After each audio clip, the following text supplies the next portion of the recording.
இந்நிகழ்ச்சி கண்ணபிரான் கதையமுதமாக வழங்கப்படுகிறது.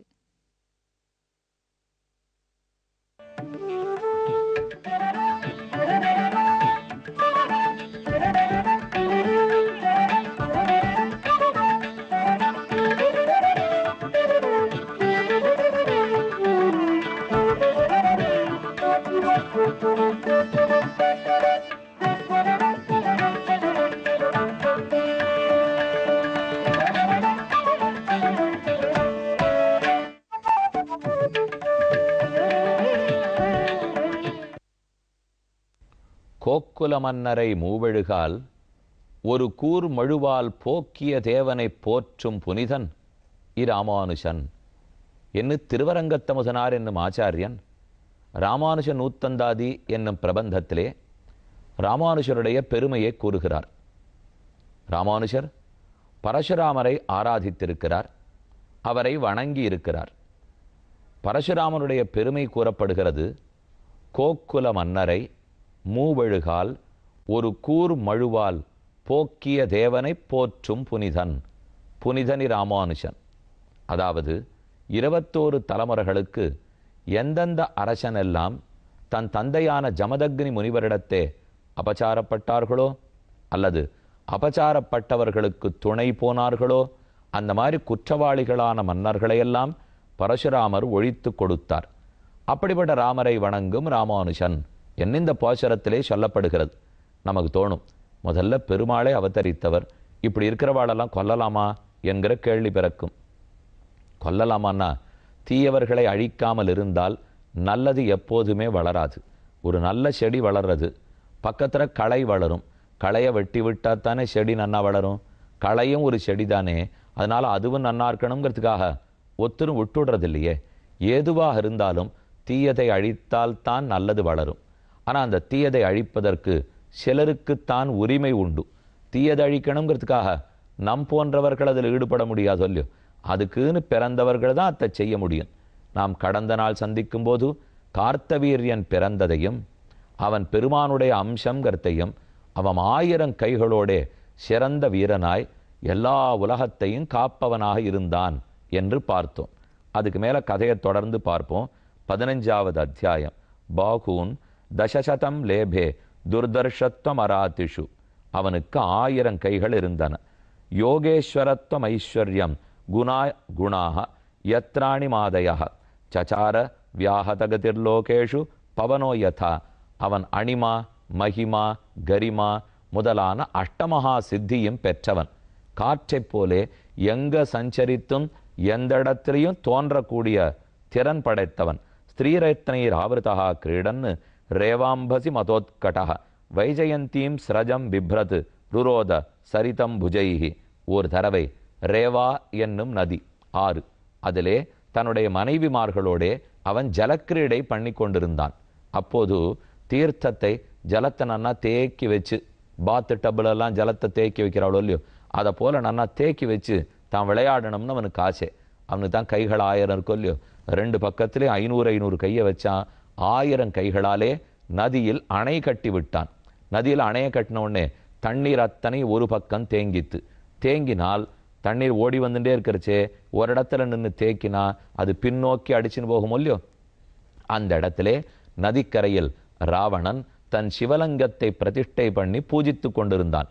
இந்த தண்ணீர் திரும்ப போய் அதில் பட்டவுடனே அவனுடைய பூக்களும் மற்றும் உண்டானவர்களும் வீணா போச்சு. ராவணனுக்கு கோபம். கார்த்தவீரியனை எதிர்த்து வந்தான். ஆனால் கார்த்தவீரியனுடைய திறமைக்கு முன்னால் ராவணன் ஒரு சரக்கே அல்ல. ஆகையால் அவனை ஒரு மிருகத்தை பிடிக்கிற மாதிரி, ஒரு குரங்கு பிடிக்கிற மாதிரி பிடிச்சு கூண்டுக்குள்ள அடைக்கிறாப்புல அடைச்சு தன்னுடைய பட்டணத்துக்கு எடுத்து கொண்டு போய் எல்லா குழந்தைகளும் வேடிக்கை பார்க்குற அளவுக்கு வச்சுட்டான். அந்த அளவுக்கு இவனை கேவலப்படுத்திட்டான். அதை சொல்றார். வைஜயந்தீம் ஸ்ரஜம் பிப்ரத் ருரோத சரிதம் புஜைஹி பிர்ஹீதோலீலயா ஸ்திரீணாம் சமக்ஷம் கிருத கல்பிஷா மாஹிஷ்பத்யாம் சந்நிருத்தோ முக்தோ ஏன கபிர்யதா ச ஏகதாது மிருகயாம் விசரன்னு விபினே வனே எதிர்ச்சயாசிரமபதம் ஜமதக்னேர் உபாவிஷத். எல்லாரும் வேடிக்கை பார்த்துருக்கா.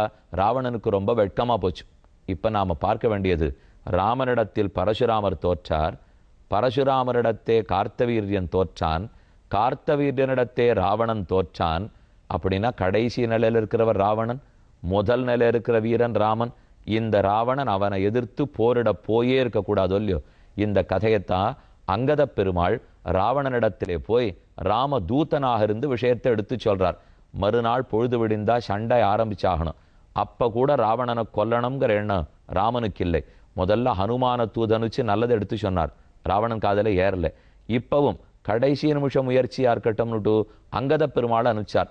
அப்ப அங்கதன் இடத்துல ராவணன் தம் பெருமையெல்லாம் பேசி, ஏ குரங்கே, நீ என்ன இங்க பேசுற, உங்க மொத்த பேரையும் நிர்மூலமாக்கிட போறேன், ஓடிப்போ அப்படின்னார். அங்கதன் வேடிக்கையா சொன்னார், என்னமோ ராவணன் ராவணன் ரொம்ப பெருமை பேசி கொள்ளுகிறாய். எனக்கு 2 ராவணர்களை பத்தி தெரியும். எங்க அப்பா அவரிடத்துல போரிட்ட ராவணன். ராவணனை எங்க அப்பா தூக்கி தன்னுடைய கஷ்டத்துல இடுக்கி கொண்டு சமுத்திரமா அர்க்கிய பிரதானம் பண்ணிட்டு திரும்ப கிஷ்கிந்தைக்கு பண்ணி தன் கையிலேந்து விட்டார். ஓடியே போயிட்டான் ஒரு ராவணன். இப்படி எங்க அப்பாவால் அவமரியாதைப்படுத்தப்பட்ட ஒரு ராவணனை தெரியும். ராவணா, நீ அந்த ராவணனான்னு எனக்கு தெரியாது. இன்னொருத்தன் கார்த்தவீர்யார்ஜுனனாலே ஒரு குரங்கு பிடிக்கப்பட்டா போலே ஊர் மக்களுக்கு பொருட்காட்சியாக வைக்கப்பட்டான். அப்படி ஒரு ராவணன் எனக்கு தெரியும். நீ அவனானுக்கு தெரியாது. இவன் கதை சொல்ல சொல்ல கூனி குறுகி போயிட்டான் ராவணன். முதல்ல இந்த அங்கனா இதனை இங்கேருந்து வெளியேற்றுங்கோ, இவன் இருந்தா நம்ம குட்டையெல்லாம் வெளிப்படுத்திடுவார் போல் இருக்கு என்ன ராவணன் வெட்கப்பட்டதாக ராமாயணத்தில் சரித்திரம். ஆக ராவணனை ஓஹோன்னு நாம நினைச்சுட்டு இருக்கலாமே தவிர அவனை விட கார்த்தவீர்யார்ஜுனன் எவ்வளவோ.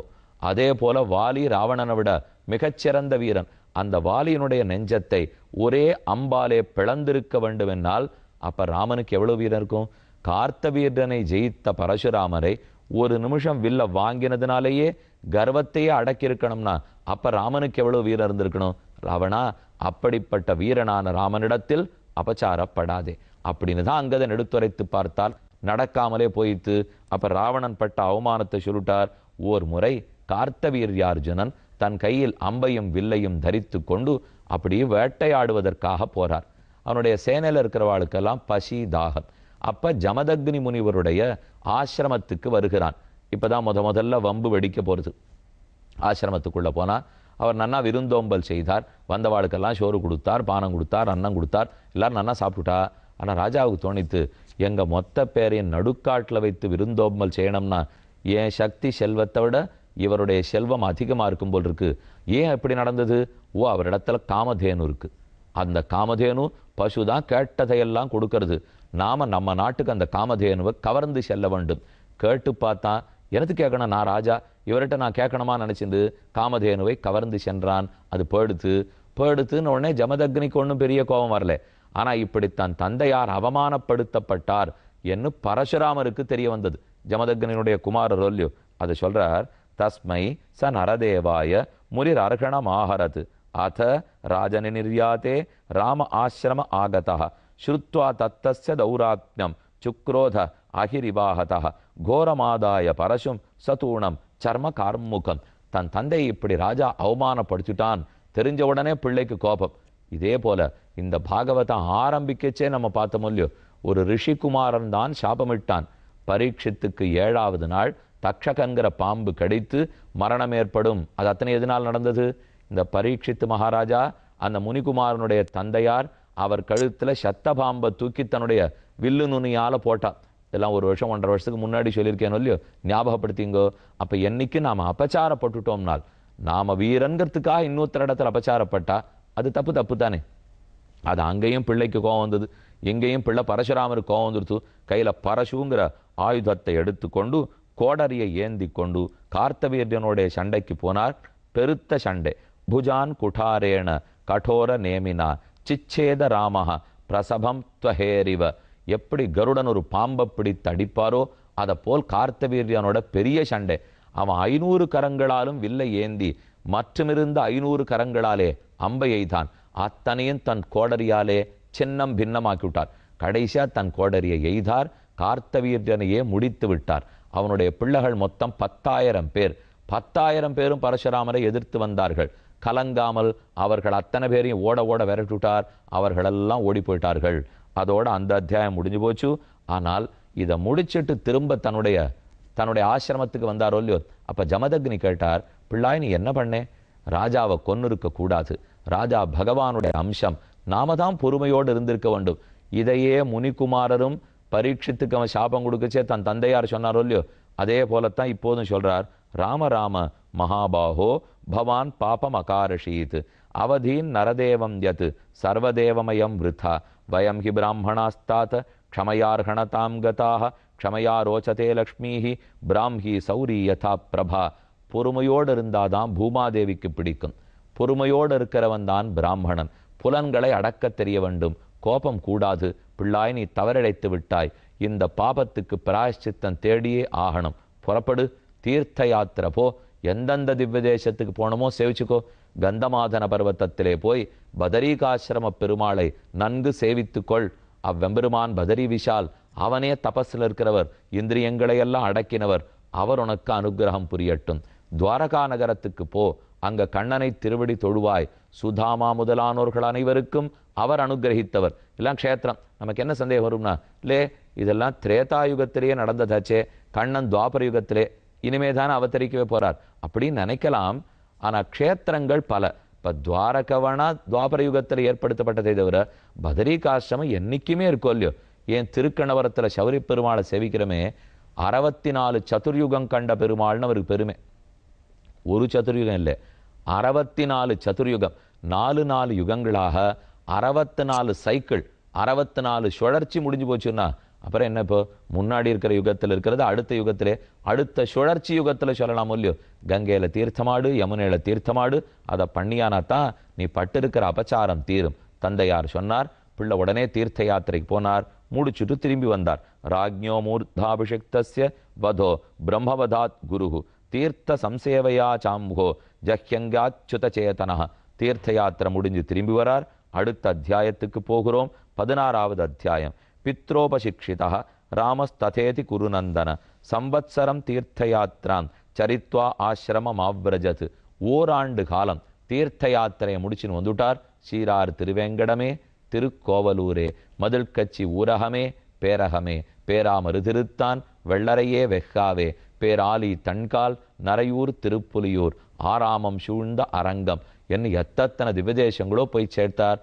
ஹரிக்ஷேத்திரம், குருக்ஷேத்திரம், ஸ்ரீரங்க க்ஷேத்திரம், ஸ்ரீசைல க்ஷேத்திரம் எல்லாத்தையும் சேவிச்சுட்டு ஆசிரமத்துக்கு வந்தார். கதாச்சித் ரேணுகா யாத்தா கங்காயாம் பத்மமாலினம் கந்தர்வராஜம் கிரீடந்தம் அப்சரசோபிர் அபஷ்யத. ஓர் நாள் ரேணுகாதேவி, அதாவது ஜமதக்னியினுடைய துணைவியார், அதாவது பரசுராமனுடைய திருத்தாயார், அவள் கையில கும்பம் தண்ணீர் எடுத்து வரும் குடத்தை எடுத்து கொண்டு நதிக்கரைக்கு போனாள். அடுத்து மேற்கொண்டு ஜமதக்னி தன்னுடைய பூஜையை நடத்தியாக வேண்டும். ரேணுகாதேவி தீர்த்த குடத்தை எடுத்துன்னு வரணும் இல்லையோ.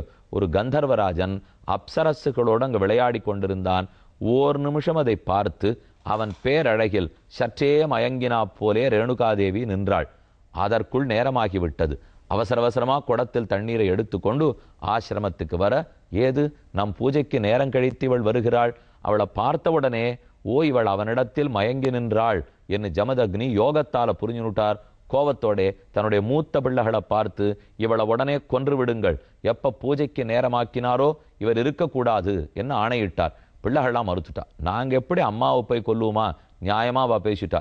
அடுத்து பரசுராமரை பார்த்து சொன்னார், நீ உன்னுடைய அண்ணன்களையும் கொன்னுடு, உன் அம்மாவையும் கொன்னுடு, என் ஆணை. பரசுராமர் யோசித்தவர், நம் தந்தையாருக்கு சிறந்த சக்தி உண்டு, நாம் இல்லைன்னா அவர் முடிச்சிட போறார். அதே சமயத்தில் அவருக்கு சிறந்த பொறுமையும் உண்டு, கருணையும் உண்டு. அதுக்கு தகுந்து புரிஞ்சுன்னு நாம தான் நடக்கணும்னுட்டு கிடுகிடுன்னு அண்ணன்களையும் கொண்டுட்டார், தங்க அம்மாவையும் கொண்டுட்டார். இது ஒரு பெரிய விசாரம் இருக்கும். இதை போல ஒரு பிள்ளை போய் பண்ணியிருக்கலாமா? அவர் தான் கொல்லுன்னு சொல்லியிருந்தா மாட்டேன்னு சொல்லியிருக்க வேண்டாம இல்லையோ. மாட்டேன்னு சொன்னதுக்காக ஒன்றும் நடக்க போறது இல்லை. இவருக்கும் சாப்பம் கிடைக்க போறது, அவரே கொன்னுட போறார். ஆனா சாமர்த்தியம் என்ன தெரியுமா? கொல்றதை கொன்னுட்டு அப்ப இந்த பிள்ளை நடத்தல ரொம்ப திருப்தி வந்துடுத்து தாப்பனாருக்கு. நான் சொல்றபடிக்கு கேட்டியோ இல்லையோ. இப்போ உனக்கு என்ன வரம் வேணும்னு கேட்க, வரேண சந்தயாமாச பிரீதா சத்யவதி சுதா வவ்ரே ஹதானாம் ராமோபி ஜீவிதம் ச அஸ்மிருதிம் வதே. யாரார நான் கொன்னிருக்கேனோ அண்ணன்கள்லாம் உயிரோடு எழுந்திருக்கணும், அம்மாவும் உயிரோடு எழுந்திருக்கணும்.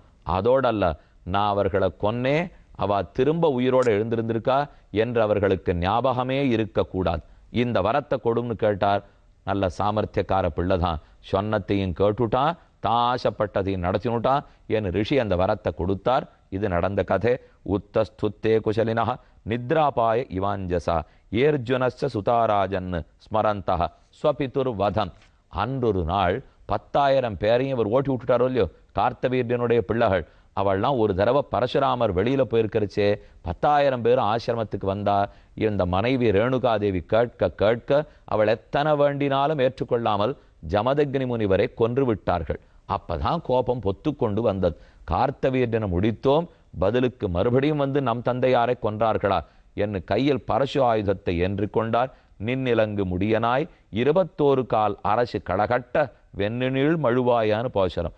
வற்புடைய வரநெடுந்தோள் மன்னர் வாழ வடிவாய மழுவேந்தி உலகமாண்டு என்று திருவங்கியாழ்வாருடைய போசனம். அப்ப ஆரம்பிச்ச சண்டைதான். அவன் பிள்ளை அவன் பிள்ளை அவன் பிள்ளை என்று 21 தலைமுறைகள் அனைவரையும் முடித்தார். திருசப்த கிருத்வா பிருத்திவீம் கிருத்வா நிக்ஷத்ரியாம் பிரபு சமந்த பஞ்சகே சக்கரே சோணித்தோதான் ஹரதான் நிருப. அதற்கு பிற்பாடு இது மொத்தத்துக்கும் பிராயச்சித்தம் தேடணுங்கிறதுக்காக பெருத்த தவம் புரிவதற்கு ஆரம்பித்தார். எங்கு தபஸ் பண்ணார், தன் சொத்தையெல்லாம் யாருக்கு கொடுத்தார்ங்கிறதை பிறகு பார்ப்போம்.